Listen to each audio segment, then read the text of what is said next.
Buenos días con todos. Viviana, ¿tú me avisas?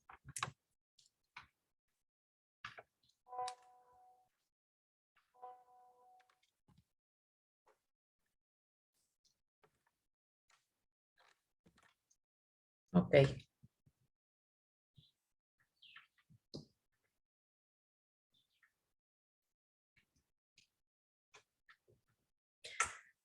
Como saben, todos los eventos se proyectan en el Facebook de posgrado de la universidad. Como saben, todos los eventos se proyectan en el Facebook de la universidad y en las redes sociales que tenemos de posgrado, así que la podrán ver también a través de nuestras redes. Bueno, nada, ¿empezamos? Muy bien, porque el doctor está de noche. Lo sé, muy bien. Les doy la bienvenida. No se preocupen que estamos, la parte de marketing está aceptando para que ustedes estén presentes también, así que no se preocupen, mientras que vamos hablando, están el equipo de marketing aceptando. Bueno, nada, primero, como ven, el día de hoy tenemos un webinar internacional de la Maestría de Gestión en Salud. El título son los sistemas sanitarios después del COVID-19. Antes de darle, digamos que la presentación al doctor José Jesús Martín Martín, le tengo que dar pase a nuestro director que ha tenido la amabilidad de estar presente. Así que voy a darle paso al doctor Guillermo Raffo para que les dé la bienvenida y luego ya yo pasaré a dar, o en todo caso, Guillermo, ¿tú quieres presentar al doctor? ¿Te paso por WhatsApp? No, voy a dar una bienvenida, Gloria, te agradezco. Ok, Luego te ok. cedo el uso de la palabra en la mesa de conducción para que puedas presentar al doctor José Martín. ¿Sí? Gracias, Guillermo. Adelante. Buenísimo. Muchas gracias. Muy bien, muy buenos días a todos nuestros participantes. Primero, mi cordial y afectuoso saludo al doctor José Martín, nuestro expositor el día de hoy, que nos acompaña de la Universidad de Granada y también de la Escuela Andaluza de Salud Pública. Un poco para contextualizar, nuestra escuela de posgrado siempre tiene por objetivo brindarles primero creación de valor y alta calidad en todos nuestros programas, por eso es que hacemos estos webinars internacionales, estas masterclass como internacionales, como les llamamos nosotros, con la finalidad de fortalecer realmente las capacidades y el conocimiento de nuestros sistemas, de los gestores de nuestros sistemas sanitarios. Un poco contextualizando, en Perú, realmente, Perú post pandemia en los servicios de salud se ha visto realmente muy afectado y lo vivimos todos los ciudadanos el día de hoy. Se ha desnudado realmente las carencias en las capacidades de gestión del sector salud y eso se traduce en la poca inversión. El presupuesto de salud pública en el Perú en los últimos 5 años se ha ido incrementando año tras año. Sin embargo, la debilidad de la gestión hace que ese presupuesto, a pesar de tener recursos e incrementarse, no se traduzca en una eficiencia. Hemos abandonado también la acreditación de calidad de Joint Commission, se ha venido postergando hasta ahora la acreditación de los servicios de salud en el Perú. Creo que son tareas importantísimas e impostergables, ¿no? Y también estamos denotando cómo existen recursos para poder contratar especialistas a nivel nacional. Sin embargo, las plazas no se cubren. Este año tenemos 11.000 plazas, según fuentes del exministro, el doctor Oscar Ugarte, señaló 11.000 plazas de especialistas que no se cubren a lo largo de la República. Entonces, creo que el deber, la ética como universidad nos hace que nos involucremos realmente en esta problemática planteada con los mejores referentes para poder diseñar estrategias de solución y que contribuyan a que los sistemas sanitarios se fortalezcan después de esta pandemia que todavía estamos aquí sufriendo en el Perú porque estamos a puertas de una quinta ola. Así que dejo en el uso de la palabra a Gloria. Espero que disfruten todos de esta conferencia y que por favor la enriquezcan con sus preguntas para poder contribuir al conocimiento del aprendizaje. Estimada Gloria, te dejo en el uso de la palabra para que hagas la presentación formal de nuestro invitado. Muchas gracias. Muchas gracias, Guillermo. No sé si me escuchan bien. ¿Se me escucha bien? Gracias, gracias. Bueno, Como siempre, Guillermo siempre participa, a pesar de su recargada agenda, de todas nuestras actividades, porque siempre estamos ahí, él tratando siempre de estar de una manera directa con los alumnos y los docentes y con nuestros invitados. Así que te agradezco siempre que estés presente en estas actividades, Guillermo. Como les dije, el día de hoy el doctor José Jesús Martín Martín va a dar una conferencia en los sistemas sanitarios después del COVID. Voy a presentarlo. El doctor José Jesús Martín Martín es catedrático de Economía Aplicada de la Universidad de Granada, profesor asociado de la Escuela Andaluza de Salud Pública y director de la Cátedra de Economía de la Salud y Dirección de Organizaciones Sanitarias. Ha dirigido y participado en proyectos de investigación en diferentes áreas de la economía de la salud y la política sanitaria. Es miembro del Instituto de Investigación Biosanitaria, de la Unidad de Excelencia, Desigualdad, Derechos Humanos y Sostenibilidad, del Plan propio de la Universidad de Granada y miembro de la Comisión Académica del Programa de Doctorado de Economía de la Universidad de Granada. Su actividad investigadora se ha traducido en numerosas publicaciones en revistas científicas, libros y congresos nacionales e internacionales. Es coordinador del Máster Europeo Erasmus de Salud Pública y del Máster propio de Economía de la Salud y Dirección de Organizaciones Sanitarias. Ha sido profesor y director del área de Gestión Sanitaria y Economía de la Salud de la EAS en 1987 al 2000, dirigiendo proyectos de docencia, investigación y consultoría del ámbito nacional e internacional. Ha sido consultor del Banco Mundial con amplia experiencia en proyectos de consultoría y formación de posgrado en América Latina. Es técnico de gestión del Servicio Andaluz de Salud en excedencia. Ha ocupado distintos puestos de gestión en hospitales y atención primaria. Ha sido presidente de la Asociación de la Economía de la Salud y es miembro del Consejo Asesor de la Sociedad Española de Directivos de Salud. Sin más, doctor José Jesús, a mí me gusta siempre decir los dos nombres, le doy el pase. Estamos muy felices de estar con usted el día de hoy. Y gracias por hacer un espacio en su agenda de una manera tan desinteresada y de una manera de contribuir a estos profesionales, porque nosotros somos posgrado, profesionales que van desde bachilleres hasta 10 años aproximadamente o más de experiencia en el ámbito de la salud. Muchas gracias, doctor. Buenos días. ¿Se me oye? Sí, adecuadamente? Perfecto. Bien, en primer lugar, por supuesto, quiero agradecer a la doctora Gloria y al doctor Guillermo la amabilidad que han tenido ustedes al invitarme a compartir las reflexiones con los estudiantes de la maestría. También quiero agradecer, por supuesto, en términos institucionales, a la Universidad Robert Weiner por la amabilidad de esta relación que comienza ahora. Y fundamentalmente agradecer al estudiantado, al conjunto de personas que tienen la amabilidad de renunciar a sus múltiples tareas para escucharme a mí. Y yo lo único que espero es que las reflexiones sobre los sistemas sanitarios después del COVID que voy a realizar sean de utilidad, provoquen una cierta reflexión y ayuden a configurar valor y un pensamiento creativo. Mi aproximación va a ser global, aunque haré alguna referencia al caso de Perú. No va a ser específicamente de Perú. Como ha comentado ya la doctora Gloria, tengo experiencia en consultoría y en formación de posgrado en varios países de América Latina, pero no he tenido nunca la oportunidad de estar en Perú.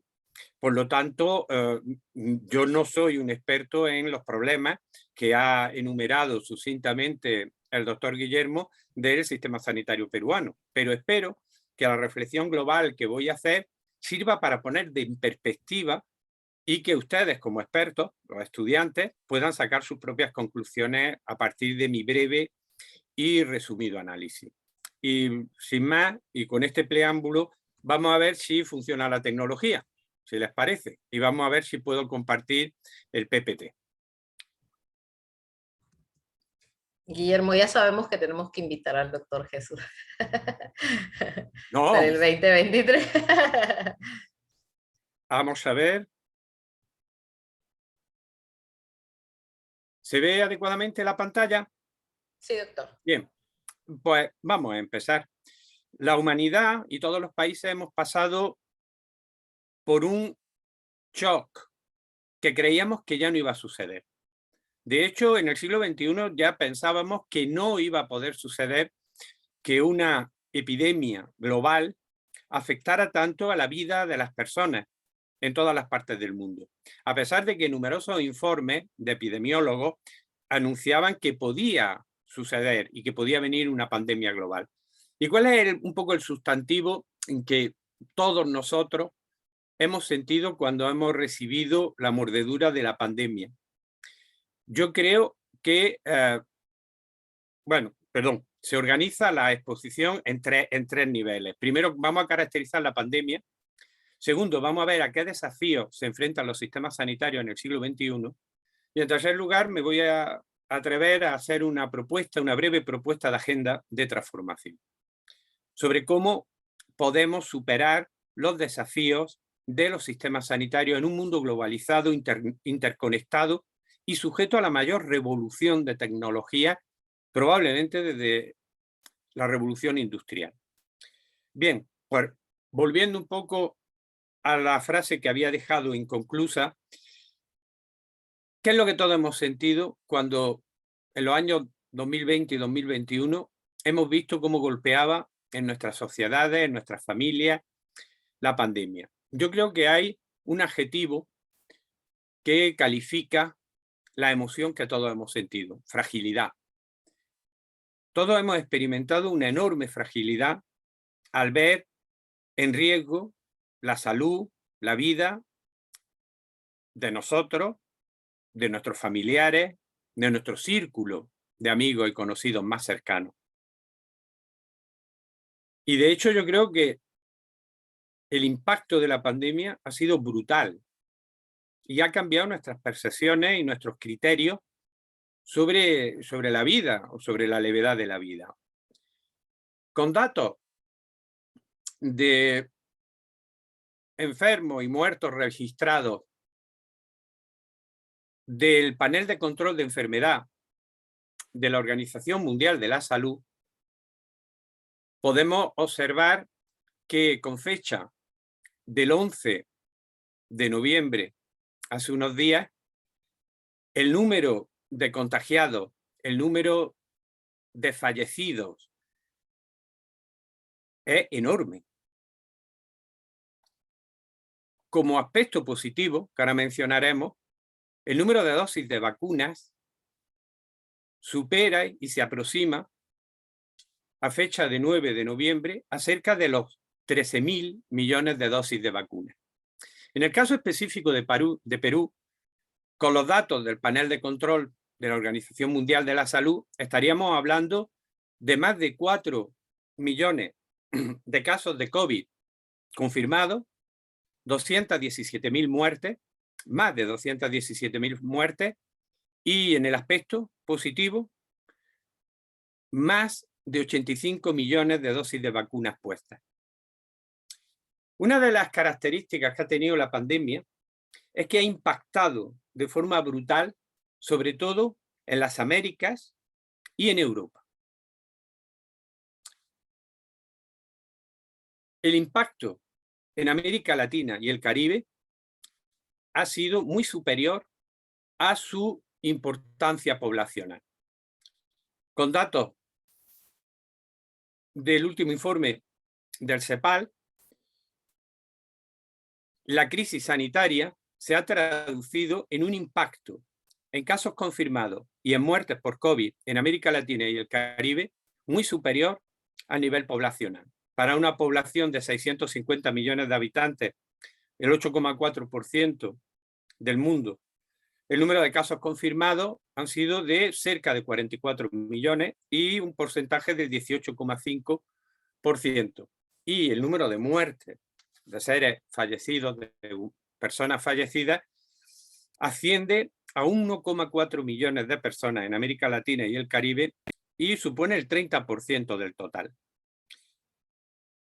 Este mayor impacto del COVID en enfermedad y muerte en América Latina, de alguna manera refleja, y en Europa, de alguna manera refleja los problemas a los que se enfrentan los sistemas sanitarios desde el punto de vista de la gobernanza y de crear sociedades y sistemas sanitarios resilientes. Pero además, el dato está infravalorado. El número de casos registrados no refleja realmente la terrible pandemia del COVID. Un indicador más preciso, más exacto, es el exceso de mortalidad. Hay varias maneras de definir el exceso de mortalidad, pero en general la idea central es comparar la tasa de mortalidad por todas las causas en un momento histórico dado, por ejemplo, en el año 2020, en el año 2021, si utilizamos de periodo el año, con un dato previo anterior. Por ejemplo, el promedio de tasa de mortalidad por todas las causas en los 5 años anteriores. La hipótesis central es que la diferencia de tasa de mortalidad entre el año 2020 y los 5 años anteriores en promedio se puede atribuir única y exclusivamente a la muerte por COVID. Numerosos estudios acreditan a nivel global que el exceso de mortalidad es una variable proxy mucho más exacta que las muertes registradas. Pero si utilizamos la variable exceso de mortalidad, es decir, la diferencia entre la tasa de mortalidad por todas las causas durante el año del COVID o durante los años del COVID, con un promedio de año anterior, veremos que el impacto puede ser mucho mayor. Y en este estudio, publicado en el año 2021 en Lancet, se afirma hasta qué punto la pandemia ha podido causar muchas más millones de muertes que las muertes oficialmente registradas. Si nos vamos a la base de datos que les sugiero que consulten del Instituto para la Métrica y Evaluación de la Salud, veremos que incluso los cálculos, las estimaciones, crean un gap todavía mucho mayor. Así, por ejemplo, la diferencia, como pueden ver en la gráfica, puede ser superior a 10 millones entre las muertes registradas y las muertes generadas o identificadas como exceso de mortalidad. Esta aproximación, además, sitúa, si utilizamos el concepto de exceso de mortalidad, en una situación particularmente vulnerable en Perú. Perú es uno de los países cuya tasa de mortalidad medida por exceso de mortalidad es más alta del mundo. Según los datos del Instituto de Métrica de Evaluación que he mencionado antes, la tasa sería de 945 por 100.000 habitantes, una de las mayores y más altas del mundo. Estos cálculos basados en el exceso de mortalidad son coincidentes con un reciente estudio publicado por la Organización Panamericana de la Salud sobre el impacto del COVID utilizando fuentes de datos de Perú distintos y estableciendo un análisis de correlación sobre los mismos. Aquí también se ve que el número de excesos de muertes por COVID en función del exceso de mortalidad es muy superior al de la tasa de mortalidad registrada. En la parte positiva, tendremos que tomar nota y darnos cuenta de algo muy importante. Hemos sido capaces, trabajando colectivamente, superando las restricciones nacionales y las restricciones ideológicas, hemos podido trabajar globalmente en la creación de vacunas efectivas gracias a la utilización de espacios de datos globales y abiertos a todos los investigadores del mundo, a una secuenciación genética del COVID muy rápida y a la producción e innovación en vacunas, particularmente de las 4 que hay ahora mismo en el mercado, las vacunas de virus inactivo, las vacunas con vectores víricos, las basadas en proteínas, la que probablemente ha liderado la lucha contra el COVID-19 ha sido la vacuna de ARN mensajero, que ha proporcionado vacunas efectivas y razonablemente fáciles de administrar en un tiempo récord. Simplemente recordarles que antes del desarrollo de la vacuna del COVID-19, obtener una vacuna efectiva llevaba años. De hecho, la que anteriormente más rápidamente se había conseguido es la vacuna del ébola y nos había costado 5 años. En cambio, esta vez el esfuerzo colectivo de expertos, gobiernos, instituciones multilaterales ha permitido producir vacunas efectivas en 18 meses. Imagínense lo que hubiera sido este mundo si no hubiéramos dispuesto de este tipo de vacunas. ¿Y cómo hemos conseguido eso? Aprovechando la revolución tecnológica en la que estamos inmersos, que como ya he comentado es probablemente una de las más disruptivas, probablemente la más disruptiva en la historia de la humanidad. ¿Cómo se ha conseguido? Utilizando espacios de datos globales, interaccionando reguladores con proveedores y desarrolladores de la vacuna y centrando, comprimiendo el tiempo razonable o el tiempo estándar en que se desarrolla una vacuna, desde la fase preclínica al ensayo clínico en la fase 4, a mucho menos tiempo del habitual, gracias a el trabajo en red de los distintos agentes privados y públicos, de los reguladores, el FDA americana, la Agencia Europea del Medicamento, para interaccionar con las empresas productoras de vacunas, en particular con las productoras de vacunas basadas en ARN, en un tiempo récord. También me gustaría mencionar, hacer un inciso, de que disponemos de vacunas de secuenciación genética del ARN gracias a una investigación básica anterior que siempre ha estado financiada por el sector público, lo cual acredita un poco o más la división entre la inversión pública y la inversión privada en el sector salud y en otros sectores. La inversión pública normalmente es inversión básica y esta inversión básica solo la puede hacer el sector público, ya que el sector privado no tiene incentivos porque no sabe si puede comercializar o qué tipo de tecnología o producto puede producir. Desde el Internet, desarrollado, como ustedes saben, como un proyecto de investigación del Pentágono con fondos públicos, hasta la vacuna basada en el ARN con fuertes financiaciones públicas del ARN cuando todavía no se sabía qué posibles aplicaciones industriales, comerciales o de salud podía tener. Y es después, cuando ya la inversión básica, la investigación básica se ha realizado, cuando la industria farmacéutica toma el relevo y desarrolla vacunas efectivas o otro tipo de fármacos o tecnologías médicas. Esto sería el aspecto positivo y no es menor. Vuelvo a repetir la pregunta retórica. ¿Qué hubiera pasado el mundo si no hubiéramos podido, con las tecnologías de que disponemos y trabajando globalmente, haber desarrollado una vacuna en tiempo récord efectiva? Por otro lado, también estamos en condiciones de monitorizar o monitorear en tiempo real todas las distintas variantes que por las leyes darwinianas que todos conocen está generando el COVID-19. Ahora mismo la dominante es determinadas variantes genéticas del Ómicron y lo podemos seguir en tiempo real y por lo tanto podemos adaptar rápidamente las vacunas disponibles a las características específicas de las nuevas variantes del virus. Pero la pandemia ha creado oleadas no COVID que están presionando de una forma atroz a la estabilidad y resiliencia de los sistemas sanitarios. A mí me gustaría mencionar rápidamente 5.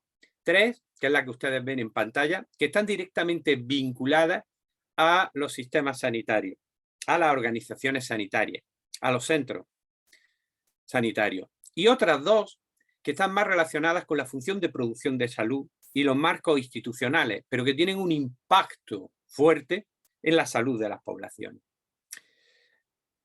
Las oleadas no COVID serían las oleadas de enfermos crónicos, la oleada de salud mental, que ha aumentado en todo el mundo y tiene una incidencia altísima en cohortes jóvenes, y el COVID persistente.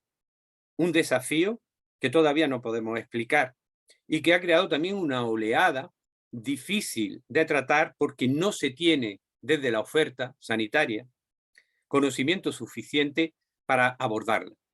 Veamos brevemente cada una de ellas. Las dos primeras, su relevancia no se les escapa a ustedes. Las enfermedades crónicas son las que producen el mayor nivel de muerte a nivel mundial, el 71%.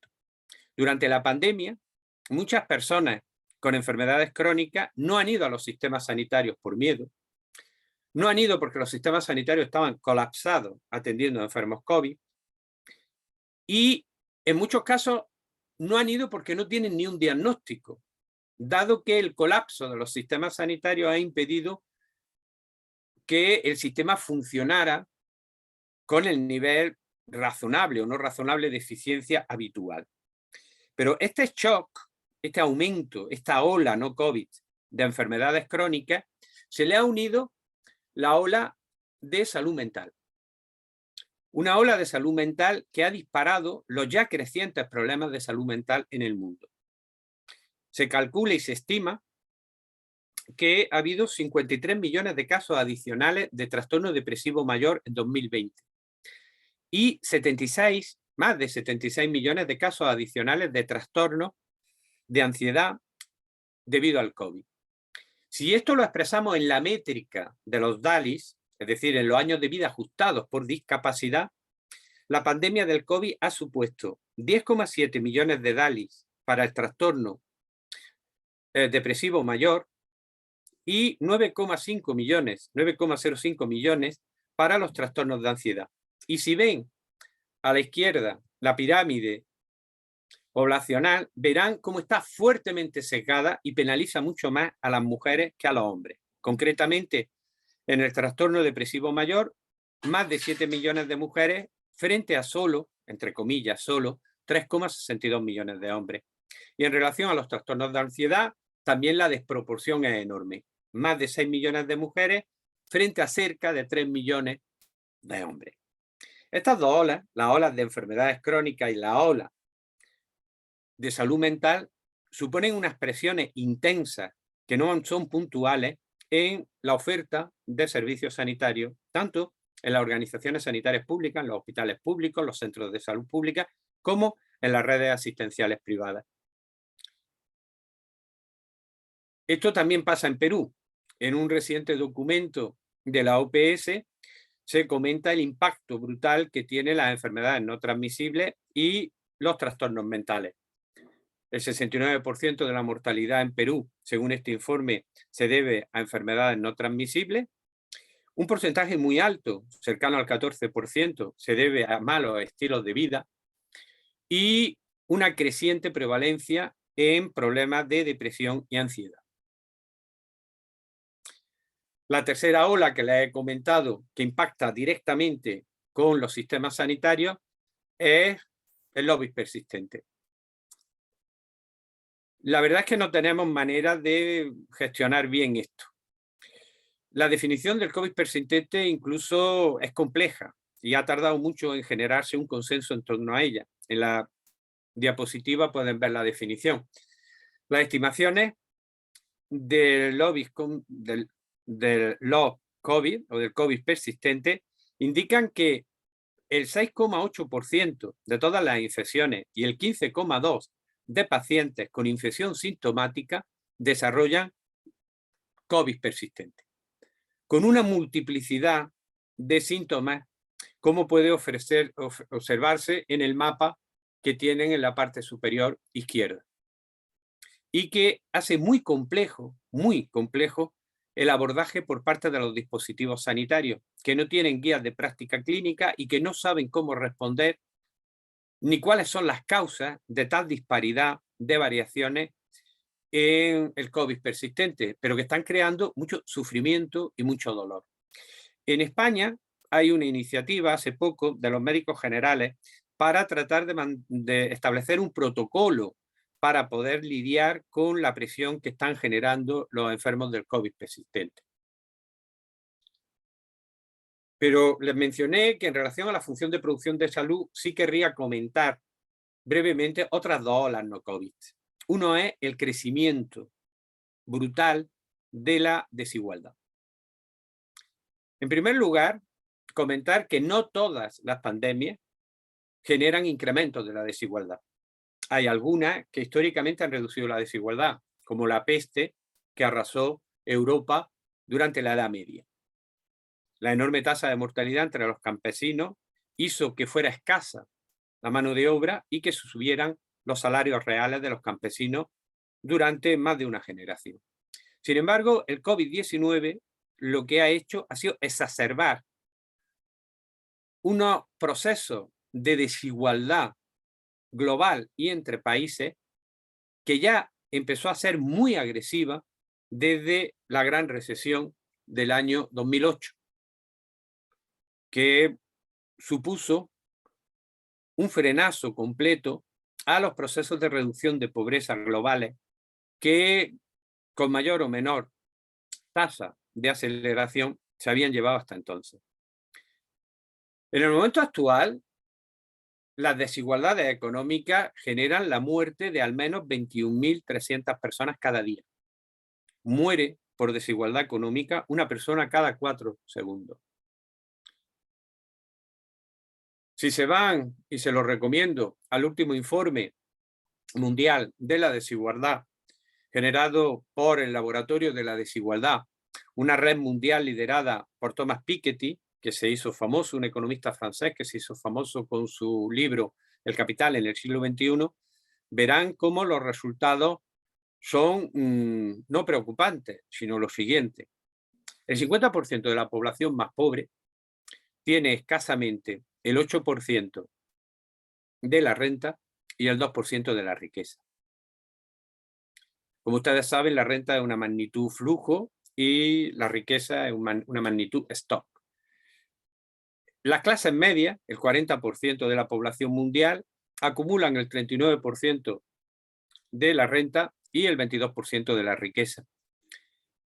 Y el 10% de las personas más ricas del mundo acumulan el 52% de la renta y el 76% de la riqueza. Y dentro de ellos, dentro de este 10%, el top, el 1% más rico, acumula el 19% de la renta y el 38% de la riqueza.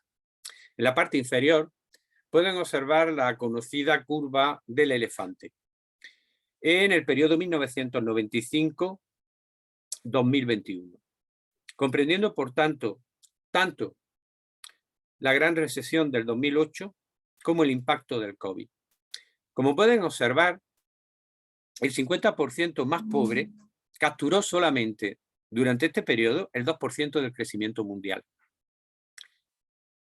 Mientras que el 1% más rico capturó el 38% del crecimiento de la riqueza mundial. Observe cómo se vuelve vertical la curva cuando nos acercamos a los elegidos del mundo, a los más ricos. De tal manera que si uno es multimillonario, si hay alguno de ustedes que sea multimillonario, sin embargo, si mira para arriba, verá que hay más gente que es muchísimo más rica que usted. Y por lo tanto experimenta una sensación de desigualdad.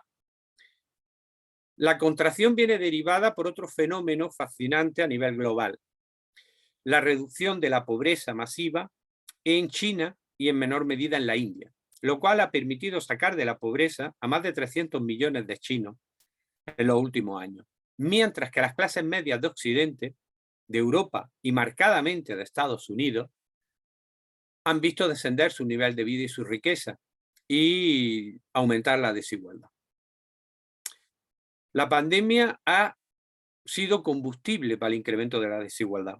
De hecho, la riqueza de los 10 hombres más ricos del mundo se ha duplicado, mientras que el 99% de la humanidad se ha deteriorado, como pueden observar en el lado derecho inferior. Tenemos un marco conceptual para analizar el impacto, la producción de salud de las desigualdades sociales en salud. Es el desarrollado por Marmot y asumido por la Organización Mundial de la Salud, en donde se analizan los determinantes estructurales y los determinantes intermedios de la salud. Dicho de otra manera, la desigualdad mata, la pobreza mata, la desigualdad de género enferma y mata. De hecho, durante los últimos años se ha acumulado una notable investigación empírica que vincula exactamente la desigualdad económica y sus efectos en la salud pública.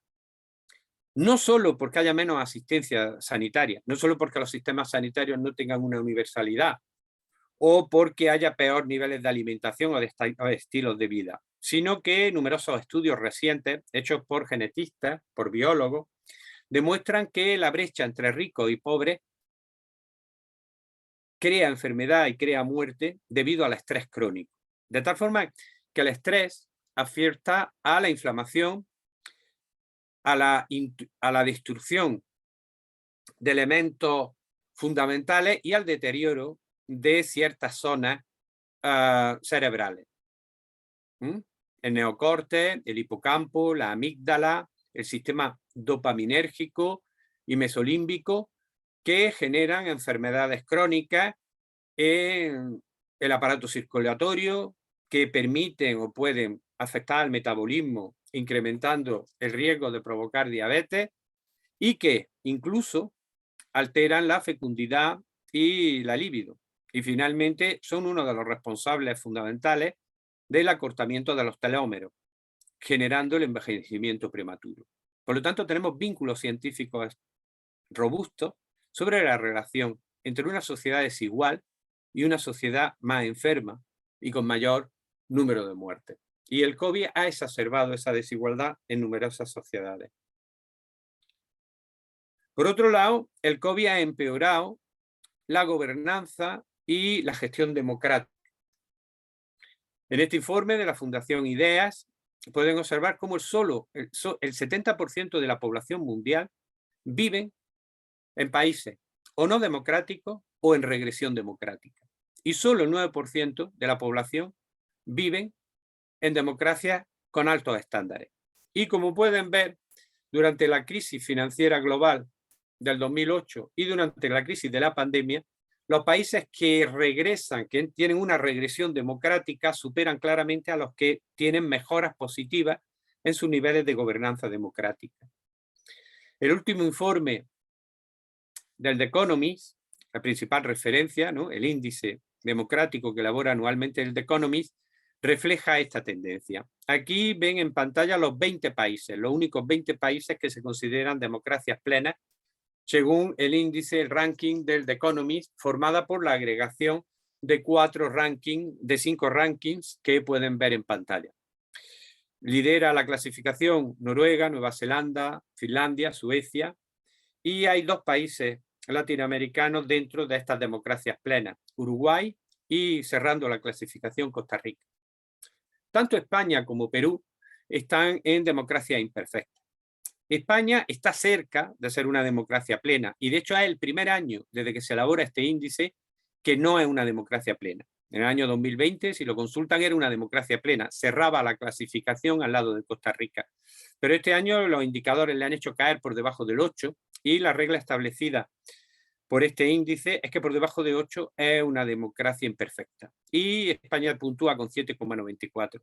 Perú se encuentra también como democracia imperfecta, pero con un nivel de puntuación menor. Ocupa el ranking 71 de todos los países, con un nivel de indicador agregado del 6,09. En pantalla pueden ver los indicadores desagregados para cada uno de los índices que calcula The Economist. Por conclusión, también hay un impacto en pérdida de derechos civiles y de calidad democrática. Nuestro grupo de investigación hizo un sencillo estudio para ver qué relación existía entre la calidad democrática, utilizando los 5 indicadores y el indicador agregado del índice del The Economist, y el exceso de mortalidad de cada país. Nuestros resultados, que están en vías de publicación, nos resultaron incluso a nosotros contraintuitivos, porque la idea general que teníamos es que países autoritarios tenían más facilidad para luchar contra el COVID, ya que podían decretar sin oposición aislamiento, uso obligatorio de mascarillas, prohibición de fiestas, mediante mecanismos mucho más ejecutivos. Nuestra sorpresa, sin embargo, es que los resultados econométricos no dicen eso. Los resultados econométricos señalan que hay un vínculo muy sólido entre mayor calidad democrática y menor tasa de exceso de mortalidad. Desafíos a los que nos enfrentamos en el siglo XXI. Bueno, hay un antiguo proverbio, maldición china, que dice: ojalá tenga una vida interesante. Como diciendo, lo mejor es no tener una vida interesante, tener una vida plácida, en que el futuro sea en cierta manera parecido al pasado. Sin embargo, nos ha tocado vivir una época en que esto no es así.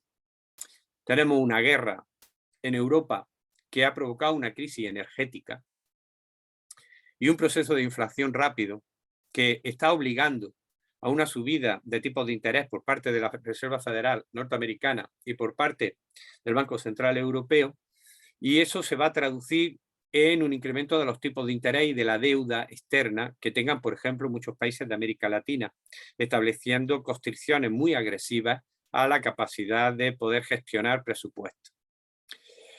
Por otro lado, nos enfrentamos, como hemos visto antes, tanto en el informe IDEAS como en el índice de la democracia del The Economist, a una progresiva decadencia de la democracia y de las instituciones democráticas. Esto en un entorno en el que parece que asistimos, quizás, tal vez, no lo sé, al fin de la globalización y a una lucha o un desacoplamiento entre la economía china, el nuevo poder emergente, y la economía norteamericana y sus aliados occidentales.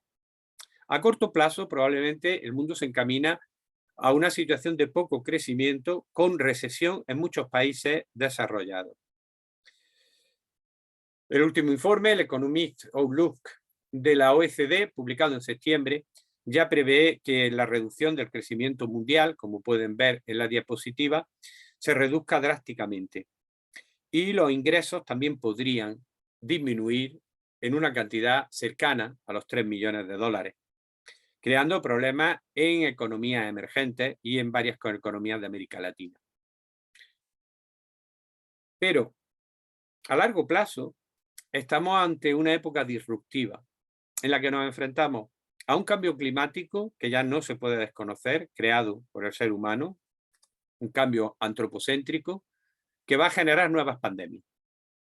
Todo esto mediado por una revolución tecnológica que va a alterar los modos de producir y de trabajar en los profesionales sanitarios, en los especialistas médicos, en los enfermeros, en los psicólogos, en los trabajadores sociales, en las obstetras, en todas las especialidades. Tal vez, no lo sé, estamos asistiendo a una nueva guerra fría y lo que sí existe una evidencia sólida a un incremento de la pobreza y la desigualdad. Y como hemos, creo que argumentado sólidamente, la desigualdad mata y enferma. Y finalmente, asistimos a un reto pendiente desde hace miles de años.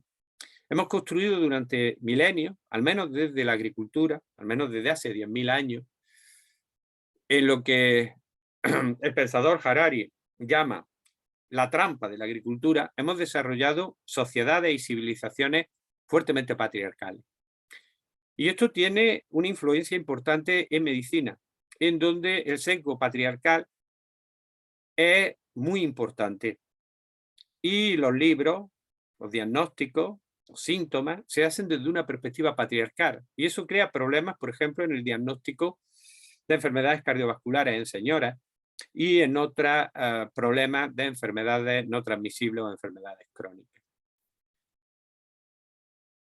Estamos hasta el borde de un enfrentamiento enorme o de un cambio disruptivo, es decir, aquel que cambia la forma de vida en menos de una generación. Los espacios de datos sanitarios, que nos han permitido construir una vacuna impensable hace solo unos años, pero que ahora nos enfrentamos a retos enormes de construir espacios de datos en cada país, a nivel supranacional. Por ejemplo, en Europa está la iniciativa de espacios de datos europeos. Pero luego ya cada vez más el médico va a trabajar con robots. Los enfermeros van a tener que trabajar con aplicaciones robóticas. La inteligencia artificial la genómica, la epigenética, que nos muestra el camino por el cual el entorno influye en la enfermedad, en el sufrimiento y en la muerte, y aproxima horizontes de medicina personalizada. El metaverso, a pesar de la enorme crisis que está viviendo la empresa de Facebook, que ahora se llama Meta. En conclusión, el futuro es no ergódico, es decir, es diferente del pasado. Y no podemos pensar y ni planificar mirando por el retrovisor del coche. El reciente informe publicado en Science es para preocuparnos. De los 15 puntos de inflexión climática, un punto de inflexión climática es aquel punto en que una vez que se alcanza, aunque ya queramos dar marcha atrás, aunque ya no emitamos gases, aunque ya cambiemos nuestra forma de vivir, ya no se puede dar marcha atrás. Es un punto de inflexión y el cambio climático continuará. Según este informe, aunque cumpliéramos los acuerdos de París de 2015, como saben ustedes, se está terminando el nuevo acuerdo mundial del clima en estos días, aunque acabáramos, reitero, los acuerdos de París de 2015, ya nada va a impedir que se colapse la capa de hielo de Groenlandia y de la Antártida Occidental, que se pierda el permafrost boreal, que haya una muerte masiva de los corales tropicales y que se produzca el colapso de las corrientes del mar del Labrador. La consecuencia de eso es que más pronto que tarde vamos a asistir a pérdidas muy importantes y a un aumento masivo del nivel del mar. Y ya no estamos en condiciones de dar marcha atrás en estos 5 puntos de inflexión, según este informe publicado creo que hace un mes en Science, la revista más importante científica del mundo. En este contexto, ¿a qué desafíos nos enfrentamos? Bueno, pues yo creo que los desafíos a los que nos enfrentamos tienen que estar ubicados en el programa de desarrollo sostenible o de objetivos de desarrollo sostenible, que todos ustedes conocen. ¿Y qué estrategia tenemos que seguir para el futuro? Bueno, en primer lugar, reconocer que el mundo va a ser diferente del pasado y que tenemos que ser proactivos, imaginativos y creativos.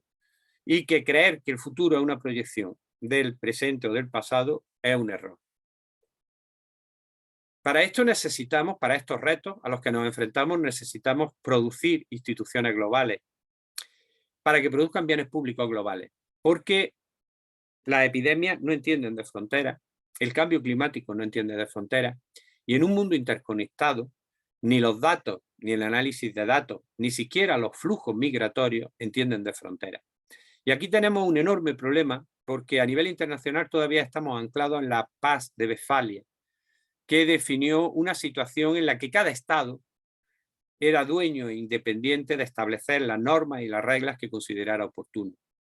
Pero este estado de gobernanza mundial, a pesar del desarrollo importante de instituciones multilaterales, es insuficiente para afrontar los desafíos globales y las presiones globales del mundo. En segundo lugar, tenemos que invertir en salud. Este es un elemento clave. Todos los países tienen que ser conscientes de que la inversión en salud no solo mejora la salud, desarrolla la economía, genera modelos productivos con mucho más valor añadido. La ONU estima que invertir en salud se necesitaría en torno a 4 billones de dólares. Y cerca de un 40% de esta inversión tiene que ir en remuneración de salarios y sueldos del personal sanitario, para que puedan trabajar en unas condiciones dignas, dado la responsabilidad y la especialidad de su trabajo. Y para poder afrontar un déficit de profesionales, médicos, enfermeros, psicólogos y otros profesionales, que la OMS estima en cerca de 18 millones de profesionales. ¿Y por qué hay que invertir en salud? Bueno, porque se mejora la salud, se evita la enfermedad, pero además porque su tasa de retorno es altísima, porque es un sector especializado en tecnología, con un gran nivel de innovación en I+D, con unos profesionales altamente cualificados y además fuertemente femenino, y por lo tanto empodera a las mujeres, que constituyen un 70% del personal sanitario y prácticamente el 90% del personal de enfermería y de partería, lo cual puede permitir cambios en el actual sistema con sesgos patriarcales preocupantes. En Perú, se me va acabando el tiempo, voy a ir terminando. En Perú, un estudio reciente de la OPS habla también de la importancia de invertir en salud y de cómo eso podría salvar 183.000 vidas, más de 2,5 millones de años de vida, y tener una tasa de retorno altísima. Un sol invertido en salud genera 2,2 soles de retorno de beneficios económicos, provocando un aumento de la productividad importante en la sociedad peruana. Tenemos que invertir en profesionales en salud, por muchos motivos. Un elemento clave es, por ejemplo, corregir el actual déficit de enfermeras y subir su nivel de cualificación y acreditación. También tendría mucho que decir sobre los sistemas de formación de médicos y especialistas que tienen que cambiar radicalmente para adecuarse a las nuevas tecnologías. Y, por lo tanto, los procesos de formación, tanto de pregrado como de posgrado, se tienen que ajustar, tanto en el ámbito de médicos como de enfermería, como de psicólogos y como de otros profesionales sanitarios, economistas, gestores, al uso masivo de tecnologías digitales y a trabajar codo con la inteligencia artificial, tanto con los modelos de aprendizaje automático como con los modelos de redes neuronales multicapa. Tenemos que invertir en digitalización e inteligencia artificial, ¿no? Como he comentado anteriormente, por ir terminando. He visto que su gobierno y MINSA tiene una agenda digital del sector salud hasta el 2025. Obviamente soy incapaz de valorar si es suficiente, si se queda coja o si tiene envergadura. Simplemente recordar que, por ejemplo, tanto Estados Unidos como China como Europa están invirtiendo ingentes cantidades de millones de dólares y Europa concretamente a través del fondo Next Generation está repartiendo miles de millones en tecnologías de digitalización. Concretamente en España el PERTE 18 se dedica a invertir muchos millones en dar un salto cuantitativo y cualitativo en la digitalización del sistema sanitario español. Tenemos que invertir en buen gobierno y liderazgo. Este es un elemento clave que se deja de mano. Necesitamos gestores altamente cualificados y, como pasa en muchos países, no conozco la situación personal del Perú, ustedes la sabrán, pero como pasa en España, la discrecionalidad y la politización en las organizaciones sanitarias públicas, en hospitales, en zonas de salud, es altísima. A diferencia de otros países que tienen altamente profesionalizada e independizada de las influencias políticas a los gestores sanitarios, a los directivos sanitarios, Inglaterra, Francia, países nórdicos, Alemania.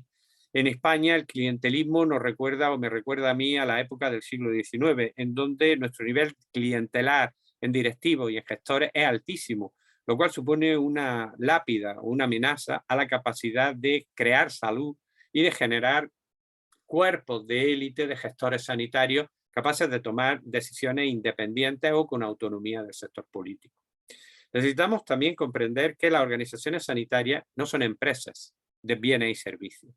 Las organizaciones sanitarias son empresas altamente complejas que gestionan y tratan de dar salud. Y la salud no es un bien que pueda fácilmente ser comercializable, aunque muchos de sus productos y servicios también. Necesitamos crear organizaciones resilientes ante las amenazas, crisis, nuevas epidemias, cambios bruscos en el clima. Y este parece ser el objetivo de la mayor parte de las organizaciones multilaterales. Conseguir organizaciones sanitarias resilientes, es decir, que puedan resistir shocks exógenos de demanda abruptos y poder adaptarse rápidamente a esos shocks de demanda, sin colapsar. Esto requiere organizaciones muy flexibles y organizaciones además con altos niveles de calidad laboral de sus trabajadores. Y lo último, pero no lo menos importante, necesitamos invertir en valores y en ética. Entramos en un momento en el que algunas de las creencias básicas van a tener que ser modificadas. Tenemos que reflexionar éticamente de forma transversal sobre qué valores éticos deben de inspirar los hospitales, teniendo en cuenta que su producción no es una mercancía de bien y servicio como puede ser un hotel o como puede ser una producción industrial. Tenemos que reflexionar sobre cuál va a ser nuestra relación con la inteligencia artificial, con la telemedicina, con la digitalización, qué criterios jurídicos y éticos vamos a adoptar cuando una IA tome decisiones sobre a quién le asigna un hígado y a quién no, tome decisiones sobre cómo diagnosticar determinados cánceres oncológicos o determinadas pruebas de diagnóstico. Piensen que lo que son las especialidades perceptuales, radiología, dermatología, van a recibir una abrupta modificación en los próximos años, de la mano de la robotización y de la inteligencia artificial. Y necesitamos reflexionar precisamente sobre la construcción de valores y de ética basado en que la salud, el acceso a los servicios sanitarios es un derecho, no es una mercancía. Y por lo tanto necesitamos un poder regulador, honesto y ético potente y la integración del sector privado para que cree valor, no para que compita con el sector público. Quedan muchas cosas pendientes, pero con esto termino. Esta es la primera imagen que hizo el telescopio Webb, que es el producto de una colaboración global y universal entre los investigadores del mundo, astrónomos, cosmólogos, físicos, matemáticos, y se ve el origen del universo. Y yo termino con esta reflexión. Si somos capaces de construir, con la mejor ciencia que tenemos, un telescopio que es capaz de indagar el origen del cosmos, ¿por qué no somos capaces de reformar nuestra gobernanza y nuestras instituciones a nivel global y a nivel de cada país para construir unos sistemas sanitarios resilientes, universales y con alto nivel de calidad por parte de la gobernanza, los gestores y los profesionales? Y muchas gracias por su atención. Y por supuesto, cualquier debate o cualquier pregunta.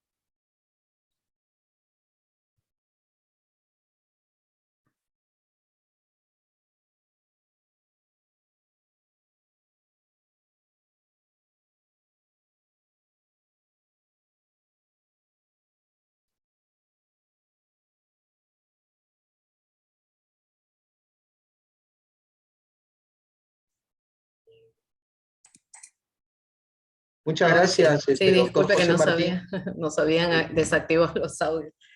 Excelente, excelente exposición, realmente y muy clara y precisa y con muchos retos que tenemos, no solamente a nivel global, a nivel latinoamericano, ¿verdad?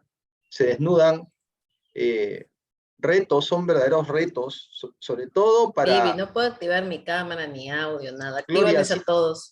Gloria, sí te estamos Ahí. escuchando. Sí nos genera, desde el punto de vista de la gestión pública, acá en Perú, por ejemplo, estimado doctor Martín, usted lo debe conocer, el 80% de los servicios de salud están en manos del Estado, a través de MINSA, a través de Salud y a través del CIS y los hospitales de las Fuerzas Armadas. Es un conglomerado enorme. Y la principal debilidad detectada en los últimos años es la debilidad en la gestión pública, ¿no? ¿Y esto por qué? Porque lamentablemente, y justo usted lo menciona, ¿no? En lo que nos ha indicado, deben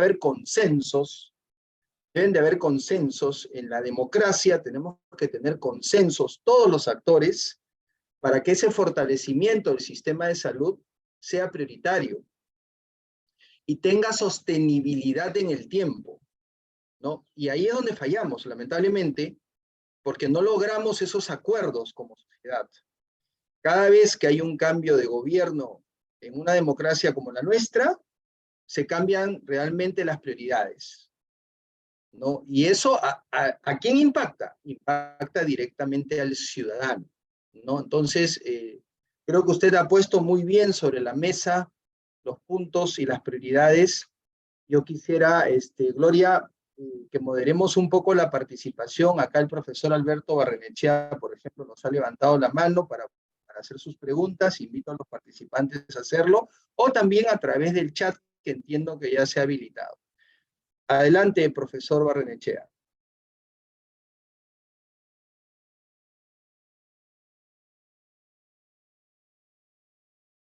No sé si le has habilitado su micrófono, profesor Barrenechea. ¿Puede usted formular su pregunta? Sí, ahora sí. Muchas gracias.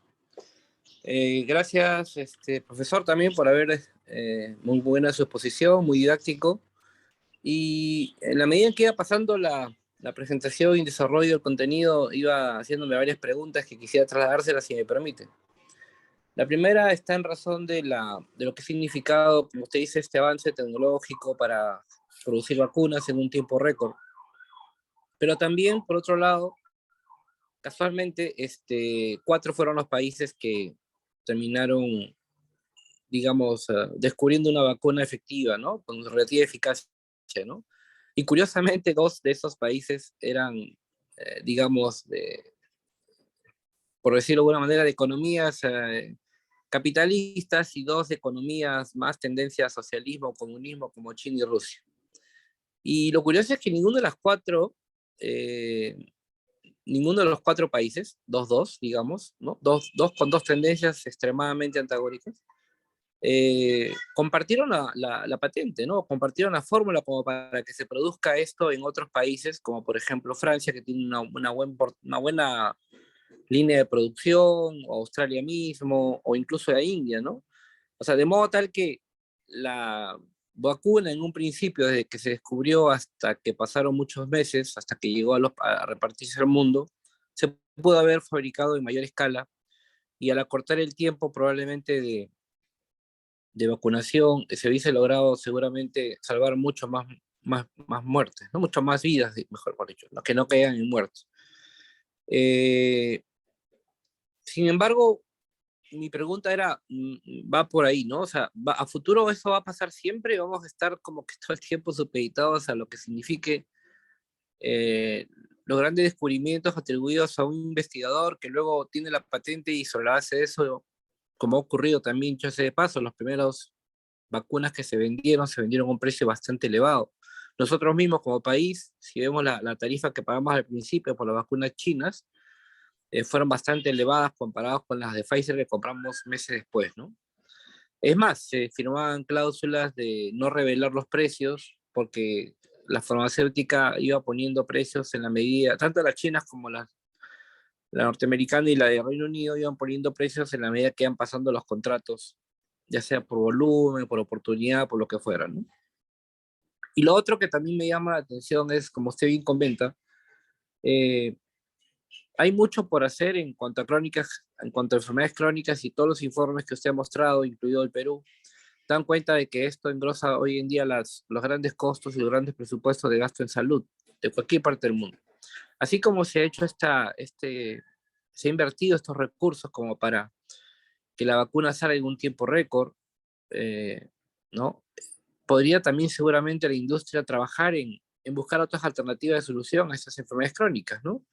Y no precisamente poner, digamos, soluciones que son más basadas en fármacos como para dar tratamientos de control, porque eso a la larga también enriquece a las grandes farmacéuticas que hacen dependiente al crónico, al paciente crónico, pero pudiera seguramente haber otros tratamientos, otras investigaciones, que no estoy seguro si, ¿no?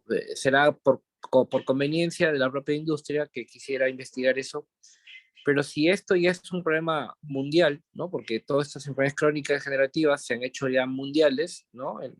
Incluso preponderantemente en los países de más altos ingresos.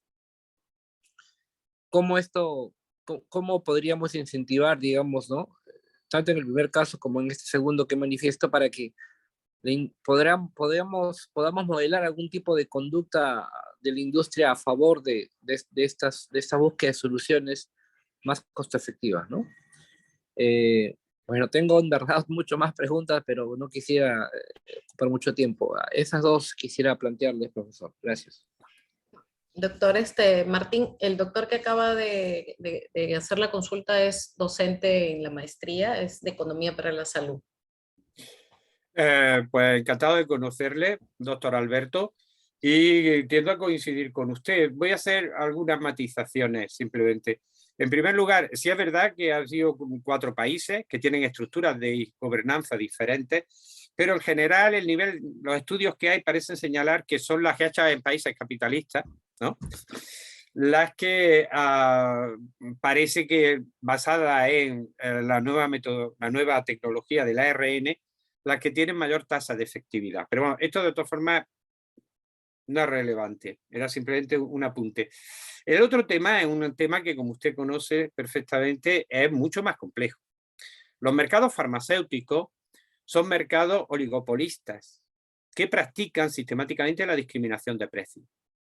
De tal manera, el mismo fármaco, el mismo principio activo, la misma patente, se vende a precios diferentes porque ¿qué es lo que busca un oligopolio? ¿O qué es lo que busca una empresa monopolista o oligopolista? Tratar de capturar la mayor cantidad de excedentes del consumidor, expresado en términos microeconómicos, ¿no? La mayor parte. Por lo tanto, los fármacos, por ejemplo, en Europa se venden mucho más caros en Alemania que en España. ¿Por qué? Porque los alemanes son más ricos. Y la industria farmacéutica captura más renta a la seguridad social alemana de la que captura al Sistema Nacional de Salud español. Por eso también la opacidad de precios. Son industrias que no operan en modelos de competencia perfecta, sino en modelos de monopolio, oligopolio o competencia monopolista. Y ahí, como tienen poder de mercado, tratan de fijar los precios en función del máximo de ingresos que pueden obtener dependiendo del actor con el que negocian estratégicamente. Este actor puede ser el Sistema Nacional de Salud español, las comunidades autónomas españolas, o puede ser los países nórdicos, que como tienen más renta y más riqueza, los fármacos valen allí más caros. Una vez aclarado eso, ¿no?, de que estamos hablando de oligopolistas que discriminan precios, y eso pasa también en nuestros hospitales. Un hospital es una empresa discriminadora de precios. El problema de la patente es un problema endiablado, porque por un lado, si tú eliminas la patente, si tú, una vez descubierto el principio activo, una vez descubierta la vacuna, una vez descubierto el fármaco, no permite una patente de explotación exclusiva a esa empresa que no ha hecho la investigación básica, que vuelvo a decir, siempre recae en el sector público, pero sí ha hecho la investigación aplicada, hace que las empresas no tengan, las multinacionales farmacéuticas no tengan incentivos para seguir invirtiendo. Entonces esto plantea un dilema tremendo y sitúa a las grandes empresas farmacéuticas como lo que yo llamo, en honor de una de las grandes escritoras, Mary Shelley, en su maravillosa obra de Frankenstein, escrita precisamente huyendo de una epidemia de peste, ¿no?, en la casa residencial de Lord Byron, es Frankenstein. La industria farmacéutica es Frankenstein, o mejor, el doctor Jake, es decir, tiene dos caras. Por un lado, genera innovaciones que producen salud, que quitan dolor, sufrimiento, que ayudan a la gente a vivir bien, que producen años de vida ajustados por calidad. Y eso hay que reconocérselo. Y por otro lado, son Frankenstein, que producen la epidemia del zombie de Estados Unidos con los opiáceos, por ejemplo, que producen iatrogenia, que enferman medicalizando de forma innecesaria con la más o menos colaboración voluntaria de la profesión médica a numerosos pacientes. Por lo tanto, la industria farmacéutica tiene esas dos caras. Es por un lado un ángel y por otro lado un diablo. Y esto es así porque la industria, el mercado farmacéutico es un mercado oligopolista. ¿Qué hacemos con esto? Pues tiene poco arreglo. Tenemos que llegar a acuerdos progresivos. Por ejemplo, la estrategia COVAX ha conseguido insuficientes, pero millones de dosis. Por otro lado, lo que es la metodología de vacuna ARN exige una red de frío muy exigente. Y entonces el problema no es, por ejemplo, distribuir vacunas gratis, sino cómo desarrollamos una logística de distribución en los países emergentes que llegue hasta la última persona de allí. Cuando necesitamos vacunas que tienen que tener, para que sean efectivas, tienen que tener una cadena de frío de 40 o 70 grados bajo cero. Y esto en muchos países de la América, de África, del sudeste asiático, de Europa del Este, es difícil de conseguir, porque no hay redes sanitarias suficientes. Por lo demás, coincido con los comentarios que ha hecho el profesor Alberto, y no me quiero extender más. Gracias, doctor. No sé si el doctor Norberto Galván quiere consultar, porque como tiene prendido, igual voy a pasar a las preguntas del chat. Milagros Burga nos pregunta: buenas tardes, doctor, felicito su exposición magistral. Una parte de su presentación, no sé si me escucha. con Sí. respecto a... Ok, gracias. Una parte de su presentación con respecto a los cambios climáticos que sobrevendrán inevitablemente. Sin embargo, la ODS como gestores de salud podrán contribuir a que las consecuencias sean menos nefastas o nefastas, considerando oportuno que la gestión de riesgo podría contribuir a estar preparados, tomando en cuenta la desigualdad económica. No sé si es una pregunta o un comentario, pero digamos que usted hizo un comentario sobre los cambios climáticos. ¿Cómo eso va a repercutir en todos los temas de gestión de salud? Yo creo que las agencias internacionales, el Banco Mundial, CEPAL, Organización Mundial de la Salud, el Fondo Monetario, ya han alertado sobre la necesidad de reestructurar institucional y organizativamente los hospitales, los centros sanitarios, para convertirlos en una estructura resiliente. Y esto es muy difícil, porque requiere un valor de gestión muy alto. Volviendo a comentar un comentario que hizo el profesor Guillermo, el problema que hay en muchos países, parece ser que en Perú también, ya digo que como no, que no lo conozco personalmente, pero en América Latina es una epidemia, como pasa en España, no disponemos de una capacidad de gestión autónoma del poder político. Y esto hace que el sistema tenga dos grandes problemas institucionales en la sanidad pública. Por un lado, los gestores no tienen una carrera profesional y unas retribuciones y cualificaciones adecuadas y dependen excesivamente del cordón umbilical del partido político que gobierna o incluso del grupo gobernante en un momento dado. Necesitamos dar una transición en España y supongo que en muchos otros países para ubicarnos en ese sentido en la gestión profesional y de alto nivel que tienen, por ejemplo, otros países europeos, en donde, aunque cambien las fuerzas políticas del gobierno, los gestores tienen una carrera profesional que no se ve alterada o se ve alterada mínimamente por el cambio político. Entonces, necesitamos cambiar eso y necesitamos crear organizaciones resilientes, sistemas sanitarios que puedan modificar, por ejemplo, que puedan en muy poco tiempo y con protocolos establecidos hacer frente a shocks de demanda exógenos, provocados por huracanes, provocados por nuevas pandemias y que nos permitan adaptarnos rápidamente. Eso supone trabajar en red. Eso supone trabajar con los servicios sociales, con los servicios sanitarios, con los servicios de gobierno. Y supone una organización sumamente flexible. Porque más pronto que tarde, vamos a recibir shocks exógenos globales. Porque el cambio climático nos aboca a ello y porque las tensiones geopolíticas nos abocan a ello. Inmigraciones masivas, sequías, temperaturas, huracanes, lluvias torrenciales, nuevos cepas de pandemia, consecuencia de la deforestación masiva que estamos sometiendo al planeta. Una sociedad y sanidad es, los servicios sanitarios, los servicios sociales, es, digamos, la línea de defensa primera, el frente primero, y por lo tanto necesita coordinarse con otros servicios, y eso requiere redes de organización resilientes y que utilicen óptimamente las tecnologías digitales, la telemedicina, etcétera, etcétera.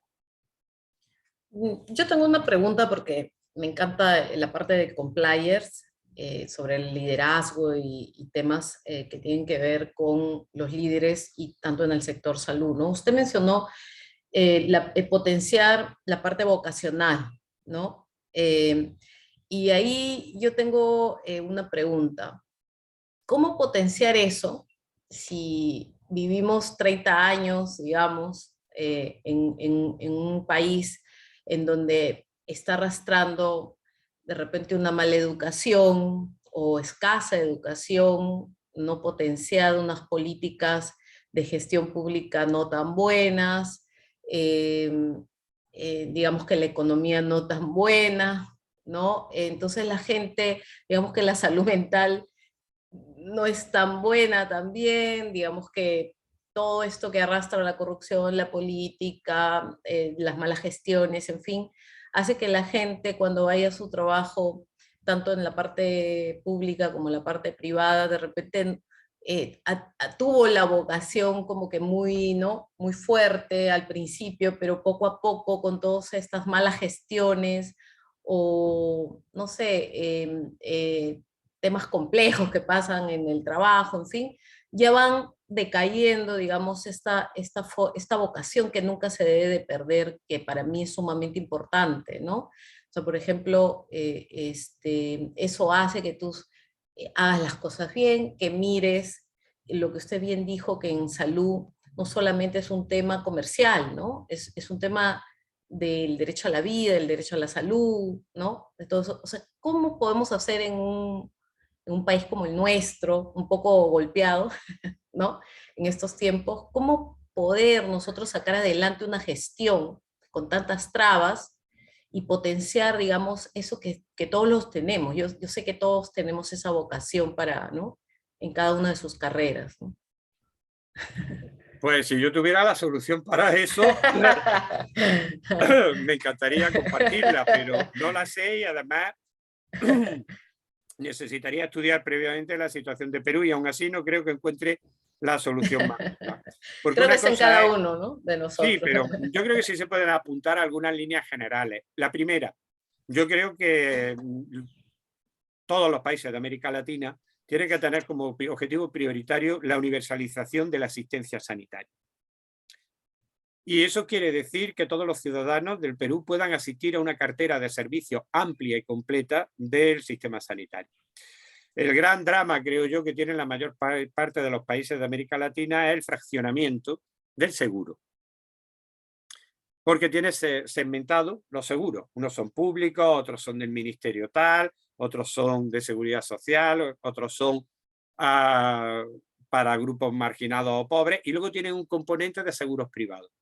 Entonces, hay que conseguir una universalización de la asistencia, lo cual no quiere decir que no pueda tener un papel importante el seguro privado, siempre y cuando como complementario y no sustitutivo del sector público. Porque esta es, digamos, la gran conquista de Europa durante el siglo XX. Por eso los países europeos globalmente tienen bien con modelos de sistema nacional de salud, ¿no? Modelos Beveridge, Reino Unido, España, los países nórdicos, bien con modelos bismarckianos, ¿no? En honor al canciller Otto von Bismarck, el unificador de Alemania, modelos de seguridad social. Entonces, esto sería una línea fundamental. La otra línea que a mí me parece clave es no puede permitirse a América Latina perder la revolución tecnológica en curso. Hay que cambiar cómo formamos a los gestores, cómo formamos a los enfermeros, cómo formamos a los médicos. Ya no podemos hablar de la formación de medicina como se hace tradicionalmente. Se tiene que manejar, un médico tiene que colaborar con una IA, tiene que saber lo que es la historia clínica digital, tiene incluso que saber capaz de programar en determinadas plataformas aplicaciones concretas para mejorar los diagnósticos, tiene que ser capaz de desenvolverse en los espacios de datos, tiene que conocer los dilemas éticos que supone utilizar una IA que se base en redes neuronales multicapa, que tienen un problema enorme de trazabilidad frente a las antiguas modelos de IA basados en algoritmos lógicos, que sí tienen trazabilidad. Todo esto habla de que tenemos que hacer esa transformación. ¿Cómo se puede encardinar eso en un país concreto como Perú? ¡Ay, ojalá yo lo supiera! ¿No? Pero yo creo que son ustedes los protagonistas del cambio, igual que en España. Ojalá, yo en España tengo idea de qué reforma habría que hacer, pero siempre me choco con una clase política que no quiere tomar reformas que te puedan tener costes electorales. Como yo siempre digo, las reformas del estadista, las reformas a largo plazo, normalmente tienen costes en el ciclo electoral. Es uno de los inconvenientes de las democracias. Y si me apuran, yo creo que Perú tiene un reto importante, como todos los países de América Latina, y es reducir la desigualdad, porque la desigualdad enferma a ricos y a pobres, como creo que he argumentado suficientemente. Ya conocemos además los mecanismos biológicos estrictos que vinculan la desigualdad. Y yo creo que hay un reto global. Tenemos que mejorar mucho a las mujeres, y las mujeres tienen que ser las líderes de la transformación, porque han vivido durante miles de años bajo un sistema patriarcal y lo siguen viviendo. Los libros de medicina están escritos con sesgos patriarcales. Los diagnósticos de las cardiopatías, los diagnósticos de la salud mental. Tenemos graves problemas para tener una perspectiva femenina del parto. Tenemos, por ejemplo, no conozco los datos, no los he mirado, podría haberlos mirado, pero ha sido un error mío, no conozco los datos de las tasas de cesárea en mujeres de bajo riesgo en Perú. Pero los países de América Latina en los que yo he estado de consultor son extremadamente agresivas. O sea, no se puede tener esas tasas de cesárea en mujeres de bajo riesgo, con bebés que están en posición cefálica y que no presentan alteraciones de otro tipo. Y sin embargo son muy altas. Igual Las de acá. España. Y luego hay enorme variabilidad. Un elemento muy importante que va a introducir la medicina de precisión, los algoritmos de inteligencia artificial, es que nos va a permitir bajar las enormes variaciones en práctica médica que hay en todos los países, en tecnología y procedimientos sanitarios. Pero una solución más concreta no la tengo. Y me pregunta sobre otro tema que es complicado. ¿Cómo podemos hacer en un país que tiene problemas de gobernanza, que tiene problemas quizás de corrupción, que tiene... Bueno, ahí yo voy a sugerir la obra de 2 libros de 2 autores que están año tras año pendientes de que les den el Nobel, que es Acemoglu y Robinson. Los libros, uno es ¿por qué unos países prosperan y otros son pobres? Y el segundo libro es El pasillo estrecho, en el cual dice que las características institucionales para crear sociedades prósperas, con unos niveles de desigualdad que existen pero están contenidos, con libertades civiles amplias y con capacidad de que las personas desarrollen su creencia de lo que es vivir dignamente, es muy estrecho. Y les recomiendo esos 2 libros, que seguro que son mucho más útiles que todo lo que yo pudiera decir. Acemoglu y Robinson, ¿por qué unos países prosperan y otros no? Y El pasillo estrecho. Muy bien, doctor. Bueno, hay un comentario de Cintia y creo que sí, no sé si hay alguna pregunta más, porque sé que allá ya son, ¿qué hora es, doctor, allá? Aquí son las 6:30. Son las Bueno. 6:30 de la tarde. Aquí son Ok. las 6:30 de la tarde. Aquí es plena tarde. Lo que pasa es que como estamos en invierno, ya es de noche. Tenemos horario de invierno, pero es tarde, vamos. Además, España tiene un sistema muy especial de comida. Aquí se cena a las 9 de la noche. Sí, yo estuve en Inglaterra y era igual, o sea, me cambiaron la forma de las comidas. Doctor, el doctor Félix Alberto también es, el doctor Félix Caucho, es también docente de posgrado. Le voy a dar el pase si me permite, y creo que con él terminamos, no sé si habrá otra pregunta. Adelante, doctor. Doctor Félix, ¿sí puede hablar? Creo que sí. Solicita, reactivar. Ahí creo ya está. No sé si me puede hablar por el inbox. No sé si le pueden aperturar. Viviana, no sé si tienen micro. Yo no puedo aperturarle, pero bueno.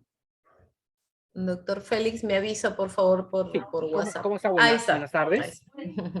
Doctor, Ok, ¿qué tal? Qué gusto. ¿Cómo está? Buenas tardes. Felicitaciones, doctor Martín. Excelente disertación en lo que corresponde justamente al sistema de salud en post-COVID. Le comento la experiencia en lo que corresponde al sistema de salud peruano. Laboro en el Ministerio de Salud en Perú y quiero comentar acerca del tema de recursos humanos que usted también he tomado nota. 3 elementos importantes. Uno, el tema del déficit de enfermeras y en general de los profesionales de la salud, el tema de la cualificación y los especialistas y el tema de los especialistas. Cuando iniciamos la pandemia aquí en Perú, tuvimos grandes déficits de recursos humanos por 3 razones. Uno, el tema de los profesionales en UCI, que no teníamos profesionales uciólogos, emergenciólogos, y que eso fue una de grandes limitantes en los establecimientos de salud, tercer y segundo nivel de atención, y eso colapsó el sistema de salud peruano y en general el sistema de salud a nivel mundial. Segundo, los profesionales que ya teníamos en este momento como disponibilidad, hacían trabajo remoto, porque usted sabe de que por un problema de incertidumbre, un problema del estrés en ese factor psicosocial, no querían entrar a los establecimientos de salud porque hemos tenido 5% de profesionales con una baja de mortalidad, básicamente en lo que corresponde a los técnicos de enfermería, enfermeras y médicos, y tenían el pánico de ingresar a una UCI, y eso trajo consigo, como parte de una política de recursos humanos, se insertaron al sistema de trabajo remoto. Entonces, ya más aún se agravó el problema por el tema de la disponibilidad. Frente a ese hecho, se capacitaron a los profesionales de los que estaban en ese momento, profesionales especialistas que no eran museólogos, pero que necesitamos capacitarlos en algunas competencias críticas en UCI, sin caer, por supuesto, en el intrusismo laboral, respetando siempre las competencias de los sociólogos, siempre en ello, ¿no? Y se desarrolló un conjunto de estrategias de capacitación a través de un elemento de pasantías en sede docentes en establecimientos de salud, en la que se les trajo de las regiones hacia Lima, porque digamos Lima es la que tiene por lo menos, así como sucede a nivel nacional, la mejor capacidad resolutiva en los sistemas de salud, siempre en las capitales, y se les trajo a Lima, con grandes problemas de ausencia en sus establecimientos de salud, pero fue solamente una semana. Y tercero, gran problema que teníamos en temas de recursos humanos es el tema de las tecnologías. Los profesionales de la salud que los mandábamos a trabajo remoto, que generalmente no, el nombrado, 45 años, 50 años, 55 años, 60 años, no manejaban el tema de las tecnologías, no manejaban por el tema cuando se realiza el tele-IEC, la teleconsulta, el telediagnóstico y todas las teles que como parte de una política de telemedicina se tenía que desarrollar, pero no lo manejaban ese tema de las tecnologías y se implementó toda una política de capacitación para el tema del manejo, por lo menos de las herramientas básicas en lo que corresponde a las tecnologías digitales, que es un grave problema de los países a nivel mundial. Entonces, yo me hago la pregunta, ¿cuál sería la hoja de ruta? Ahora estamos en esa post-pandemia, partiendo de tres premisas importantes. Uno, el fortalecimiento del primer nivel de atención, porque es el mecanismo de contención de primer contacto de un sistema de salud al sistema global en general, que por cierto en Perú se cerraron los establecimientos primer nivel de atención. Segundo, el tema de los CAS. Se contrató 30% de una gran fuerza laboral porque no tenían profesionales de la salud, lo que nosotros llamamos el CAS COVID, que entró sin concurso público rápidamente porque necesitábamos 30.000, 20.000 profesionales de la salud en el tercer nivel de atención sin concurso público. Y en este momento, ya terminando la pandemia, la primera pregunta que nos hacemos es, ¿y qué hacemos con este recurso humano? Son más o menos 20.000, 30.000, que eso genera no solamente un caos social en la familia y en la canasta familiar de estas personas, sino que además se necesita, porque tenemos una gran brecha de recursos humanos y la pandemia desnudó realmente lo que necesitábamos como sistema de salud, que por cierto, felizmente el gobierno nos destinó e incrementó el PBI de 5.5 a 8% solamente en un estado de emergencia. Y tercero, el tema de la política de incentivos y cómo desarrollar esa política de incentivos, porque le dimos bonos por horas complementarias de los que ya tenían, el bono por atención primaria para que el que no estaba en el primer nivel de atención retorne siendo un trabajo remoto, un conjunto de bonos se le dio, y que por cierto recuperamos el 30% de la fuerza laboral con la implementación de la política de bonos. Entonces mi pregunta es, ¿cuál sería esa hoja de ruta post-pandemia en el componente de recursos humanos, tanto en la dimensión de rectoría y generación de recursos, ahora que ya estamos, entre comillas, en una situación normal, como una política de salud pública que se puede implementar en los sistemas de salud a nivel mundial? Bueno, muchas gracias, doctor Alberto. Yo por supuesto, no, como se decía en mi país, ese toro no lo toreo, como se dice, ¿no? Ese toro, porque yo desconozco en profundidad el sistema peruano y sería por mi parte una presunción vana el pretender dar una hoja de ruta. Tendría que estudiar mucho mejor el tema. De todas formas, sí puedo apuntar lo que usted ha dicho y confirmar algunas cosas que usted ha dicho. Primero, la atención primaria, el refuerzo del primer nivel de atención es un elemento fundamental y básico, porque sirve de política de contención, de política de filtro. Y además, por otro elemento muy fundamental, evita el sobrediagnóstico que tienen los sistemas de seguridad social que permiten el acceso directo al especialista. Una de las características también y de los problemas, por ejemplo, que tienen los seguros privados que permiten el acceso directo al especialista es un sobrediagnóstico importante, una sobremedicalización alta. Y eso, por ejemplo, tiene consecuencias tremendas en el ámbito de la salud mental. Por ejemplo, en que creamos adictos a los ansiolíticos, adictos a los opiáceos y ya en el caso extremo, ¿no?, por la pandemia de zombies de Estados Unidos como consecuencia del oxicodone y de otro tipo de fármacos que se prescribieron de una forma probablemente irresponsable. Entonces, el nivel de atención primaria es fundamental.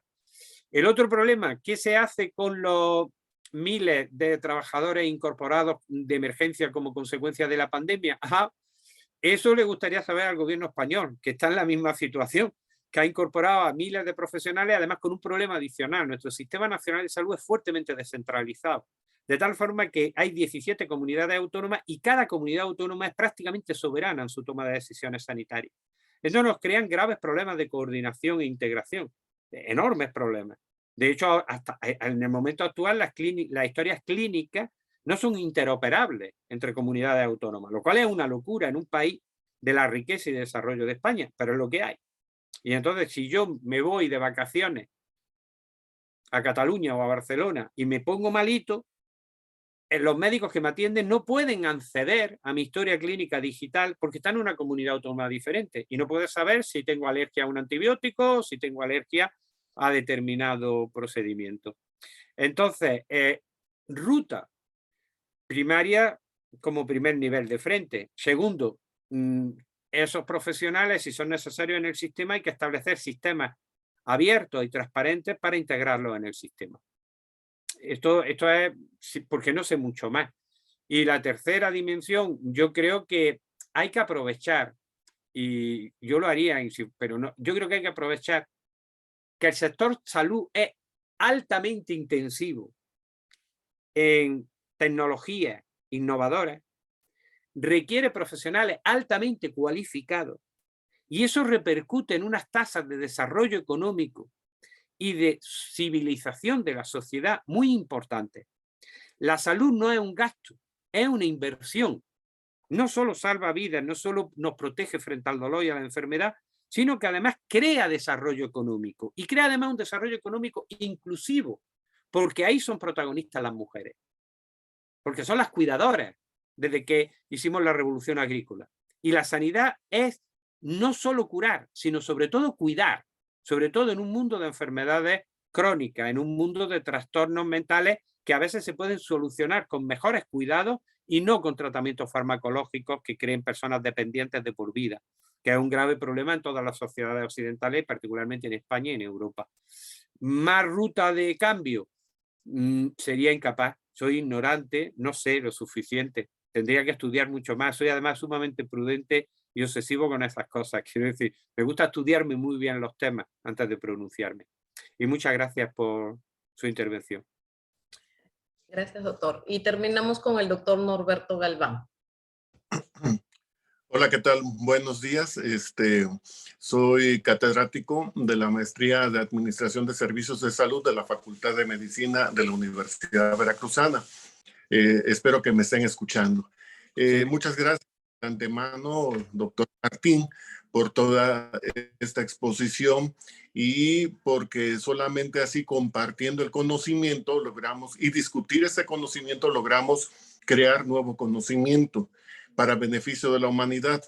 Ahora bien, yo tengo un punto de vista muy particular que ha nacido a partir de la epidemia del H1N1. Yo fui parte de los académicos que participaron en el diseño de la investigación diagnóstica del posible caso cero que se le estaba atribuyendo a una población llamada La Gloria en el municipio de Perote, Veracruz. Ahí se suponía que había surgido el caso cero, que nos dimos cuenta que no fue cierto.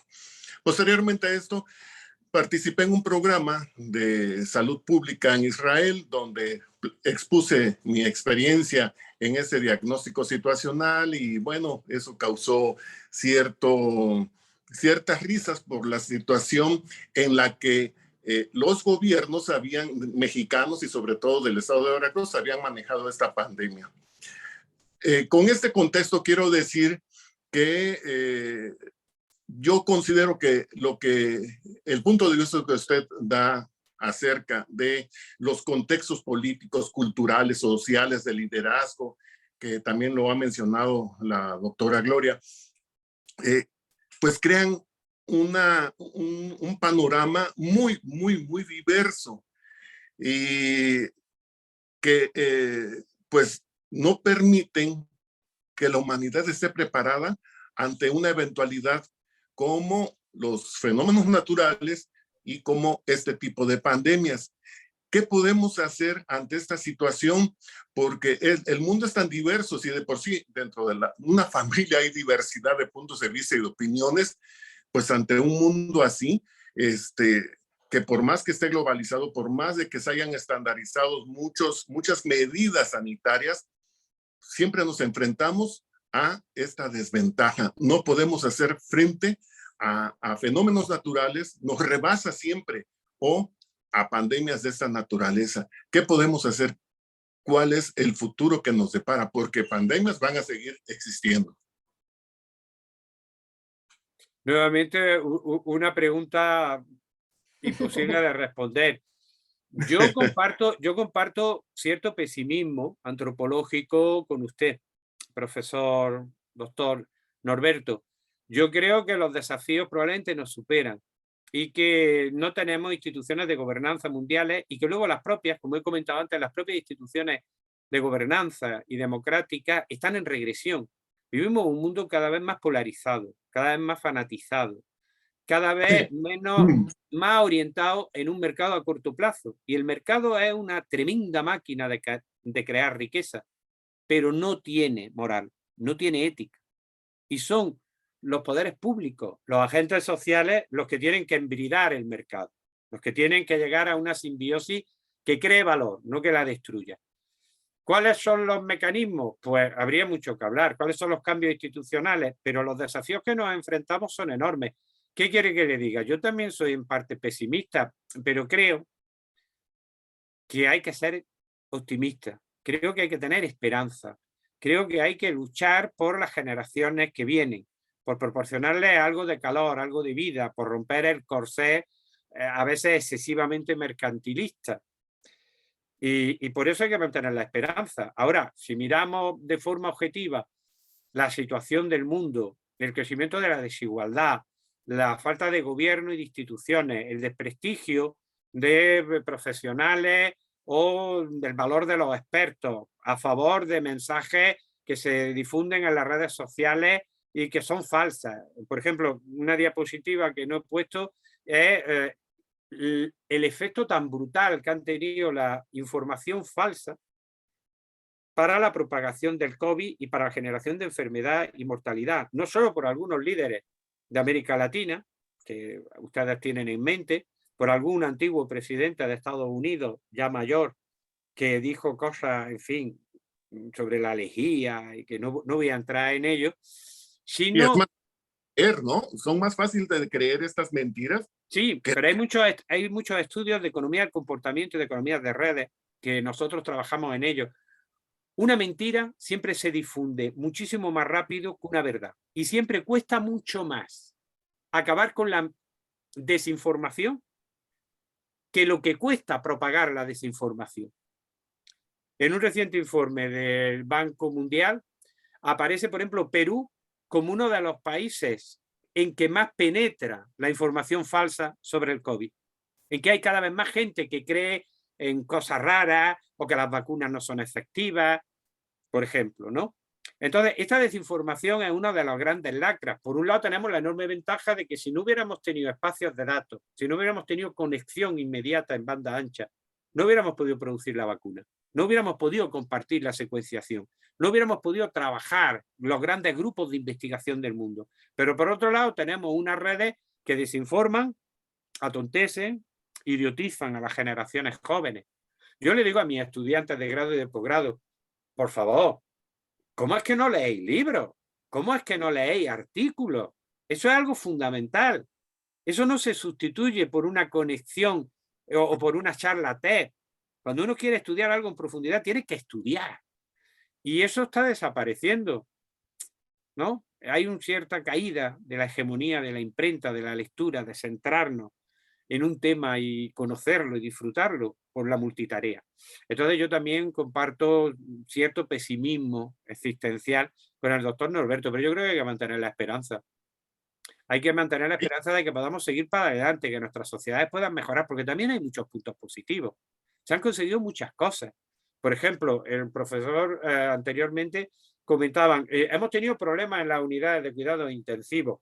Y es verdad que ha habido gente que ha tenido mucho miedo, pero yo creo que también en Perú, que en México y que en España también hemos visto ejemplos de entrega absoluta, de generosidad absoluta. En España, médicos jubilados se iban a las unidades de cuidados intensivos. En España han fallado los gobernantes y ha funcionado bien el nivel local, no sé en Perú. En España se han creado redes de WhatsApp, se transmitía la información de forma instantánea, se saltaban los procedimientos burocráticos para buscar máquinas para intubar a los pacientes, aunque fuera saltándose la ley de contratos del Estado, lo que fuera por salvar a la gente. Se han habilitado cafeterías en los hospitales, se han cerrado quirófanos y se han convertido en sitios donde tener enfermos un COVID crítico. Y esto ha pasado en otros países del mundo. La gente es capaz de dar lo mejor de sí ante situaciones críticas, pero es verdad que en muchos casos los gobernantes nos fallan. Pero eso tiene que ver con la calidad institucional de nuestro gobierno. Sí, y ahí, pero le agradezco los comentarios. Participo de su pesimismo, pero pido un esfuerzo de voluntad por la esperanza.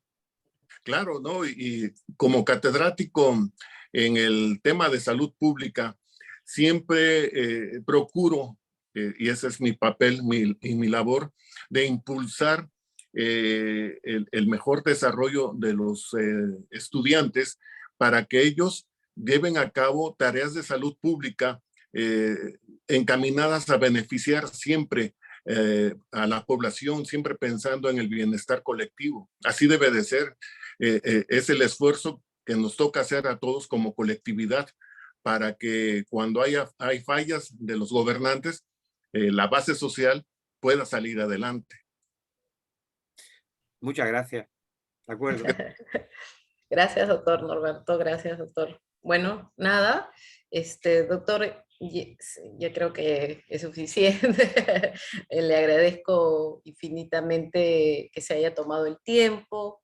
Agradezco infinitamente la disposición que ha tenido conmigo, que yo lo he molestado y que nada, tenerlo acá ha sido para nosotros muy bueno. Estamos aprendiendo cosas y eso es lo que siempre buscamos para todos los profesionales, intercambiar experiencias, ¿no? Que eso es lo mejor, no todo está en la realidad de uno, sino mirar de forma más allá, ¿no? Para poder solucionar problemas de acá. Muy bien. Pues muchas gracias, Gloria. Muchas gracias a todos y muchas gracias a todos los que han intervenido y a los que se han limitado a escuchar, pero espero que haya sido de cierta utilidad y que nos permita una reflexión conjunta que nos aleje del pesimismo de la realidad y nos acerque al optimismo de la esperanza. Muchas gracias, ha sido un placer, de verdad. Gracias, doctor, y nada, estaremos conversando. Les agradezco a todos los participantes y doctor, no tenemos cómo agradecerle de parte de la escuela, de parte de Guillermo Raffo y de parte de todos los estudiantes. Estaremos siempre molestándolo para que nos acompañe en este camino que tienen los profesionales para afinar, digamos, la parte de gestión en salud, básicamente del tema de la maestría que yo lidero, ¿no? Muchas gracias. Nos vemos. Gracias, Buen doctor. fin de semana. Un abrazo, muchas gracias. Ahí están todos deseándole las gracias. Muchas gracias. Y buen fin de semana. Gracias por todo. Gracias, de verdad. Gracias, doctor. Nosotros nos quedamos acá un momento. Muchas gracias, doctor Jesús. Bueno, les voy a... la señorita que es parte de gestión en salud les va a dar unos alcances. No sé si está Luz. Doctora Gloria, ¿cómo está? Adelante, Lucecita. Sí, sería importante que también nos comente usted sobre la parte académica de la maestría. Creo que iba a hacer usted una pequeña introducción. Para sí, bueno, sí, a todos los participantes siempre los invitamos. Yo lidero la maestría de gestión en salud. Nosotros impartimos la parte de mucho de liderazgo, lo que justo hablábamos con el doctor Jesús, sobre estos temas de habilidades blandas, de cómo gestionar para tener resultados en mérito a estrategias, planificación y por supuesto vocación y siempre no olvidar que en toda gestión siempre hay del otro lado una persona, ¿no? Y que tiene derecho a una vida digna. Entonces, siempre vamos inclinados a eso. La maestría de gestión en salud, tenemos justamente, ahora que habló el doctor Norberto, nosotros hemos hecho varias actividades con la Universidad Veracruzana de México, y también con Colombia, y estamos cerrando ahora justamente con el doctor Jesús, vamos a hacer alianzas con la Universidad de Granada y demás, y también estamos cerrando con Ecuador. Entonces siempre tratamos que estos eventos se den. Los dos pilares de la maestría siempre es la internacionalización, para que ustedes no solamente tengan una realidad que es la de Perú, sino que vean otras realidades para poder aplicar en lo que podamos aplicar en nuestras realidades, ¿no? Y por el otro lado, el tema de la investigación. Entonces, lo que queremos durante el programa es que ustedes publiquen, investiguen y salgan con un proyecto de tesis, porque lo más importante de estudiar una maestría, obviamente, es tener el grado o el título, ¿no? Y eso es lo que nos encargamos con estos dos grandes pilares. Así que nada, yo los invito siempre a sus compañeros, a sus amigos a estudiar una maestría, porque realmente estudiar una maestría cambia la visión y cambia también la parte personal y profesional, ¿no? Así que te dejo, Lucecita, para los detalles, y muchas gracias por haber participado en este evento, y nosotros, bueno, siempre estamos tratando de contactarnos. Vamos a hacer quizás 1 o 2 más antes de que termine el año, y nada, estamos tratando de cerrar convenios para que ustedes tengan estas experiencias, y dentro de las aulas también, ¿no? Muchas gracias por su participación, muchas gracias a todos por tomarse el tiempo, y yo los dejo ya con Lucecita para que ella pueda darnos algunos alcances sobre la maestría de gestión en salud. Gracias, doctora Gloria. Bueno, agradecer a los participantes el día de hoy que nos acompañan en este evento tan interesante. Desde la Escuela de Posgrado queremos invitarlos a participar de nuestra maestría en gestión de salud, que está iniciando este 28 de noviembre. Nuestra maestría tiene ventajas diversas, ¿no? Dentro de las cuales está el corto plazo que tiene en su desarrollo, ¿no? Como parte de la propuesta de valor, tenemos acá las diversas ventajas que tenemos en la escuela de posgrado, ¿no? Nuestra modalidad es semipresencial, sin embargo, por el momento va a iniciar en formato 100% virtual. Tenemos docentes de primer nivel, tanto docentes nacionales como extranjeros en nuestra plana docente. Tenemos, como ya comentó la doctora Gloria, pasantías internacionales, tenemos convenio con diversas universidades, para que los alumnos tengan dentro de su experiencia en la maestría intercambios, ¿no? Que les permitan conocer otras realidades. También tenemos talleres de investigación desde el primer ciclo, tenemos clases espejo, que son con docentes internacionales, y también hemos incluido una parte importante en los profesionales del nuevo ciclo, ¿no? Los talleres de habilidades blandas, que forman parte también del desarrollo académico en la maestría de gestión de salud. ¿Podemos pasar a la siguiente página, por favor, doctora? Esta es nuestra malla curricular. Se divide en 4 ciclos. El plan de estudios dura 1 año, 4 meses. Son 4 ciclos de 4 meses cada uno. Aquí van a poder revisar que desde el primer ciclo tenemos lo que es la metodología de la investigación, que es un curso orientado al desarrollo de su proyecto de tesis, ¿no? La idea es no solamente que puedan ser alumnos maestrando, sino que en paralelo a la maestría puedan ir avanzando para finalmente obtener el grado de maestro, que es lo que otorga nuestra maestría en gestión de salud. En el ciclo 2 también tenemos, como pueden ver, el seminario de tesis. Es un curso que está orientado a continuar con su proyecto de tesis. En el ciclo 3 también está incluido nuevamente el seminario de tesis. Y en el cuarto ciclo, nuevamente tenemos el seminario, ¿no? Lo que se busca es que el alumno avance su plan curricular, pero también avance en paralelo su proyecto de tesis. La idea es que finalizado el programa, tengamos un alumno con su proyecto de tesis en un avance importante y pueda pasar ya al proceso de sustentación, ¿no?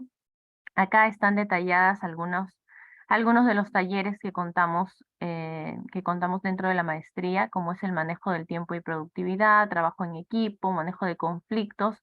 Esos son algunos de los talleres principales que se dictan en paralelo al plan de estudios durante el desarrollo de nuestra maestría, ¿no? La certificación, los alumnos que culminan satisfactoriamente los cursos de la maestría, sustenten, como les comentábamos, su tesis o artículo científico, obtendrán finalmente lo que se busca, ¿no? Que es el grado de maestro en gestión de salud por la Universidad Norbert Wiener, ¿no? Este grado de maestro les sirve no solamente para avanzar a nivel académico, a nivel profesional, sino también actualmente, de acuerdo a la nueva ley universitaria, les permite dictar a nivel superior, ¿no? Ya sea en institutos de educación superior o a nivel universitario, ¿no? Ya que muchos profesionales que cursan esta maestría tienen amplia experiencia dentro del sector. Es una maestría que está dirigida para diversos rubros profesionales.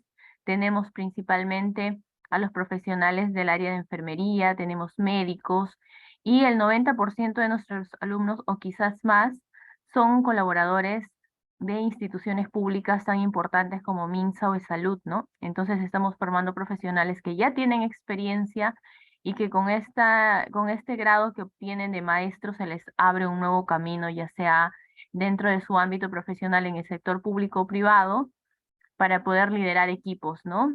Como bien nos comentaban los expositores el día de hoy, ¿no? Que hay una gran necesidad de líderes que vean de una forma más visionaria el sector salud, ¿no? Tenemos acá la información general de nuestro programa. El inicio es este 28 de noviembre.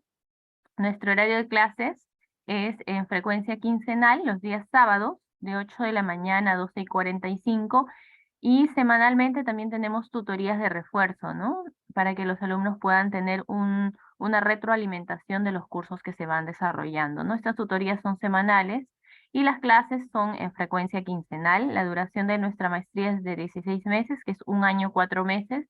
El tiempo es corto debido a que es un programa continuo. Entre ciclo y ciclo no hay interrupciones, entonces permito hacerlo en un tiempo corto, ¿no?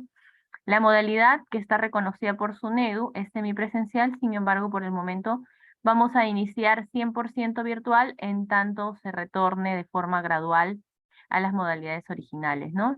La inversión, tenemos actualmente descuentos por convenio importantes, que son descuentos habilitados para este inicio del 28 de noviembre. Los pagos que se realizan son inscripción 300 soles, la matrícula que se paga cada inicio de ciclo 300 soles, la cuota regular es 900, sin embargo con las cuotas con descuento tenemos convenio con diferentes instituciones a nivel nacional, colegios profesionales, MINSA, ESalud, colegio de enfermeros, colegio odontológico, colegio de tecnólogos, colegio químico farmacéutico. Con el 20% de descuento para estos colegiados, la cuota se reduce a 720. También si son colaboradores de MINSA o ESalud, estamos otorgando igual un 20% de descuento en sus cuotas desde la primera cuota, ¿no? Hasta finalizar la maestría. Y para nuestros egresados, ya sea de pregrado o posgrado, tenemos un descuento extraordinario también del 30%, con lo que la cuota baja a 630.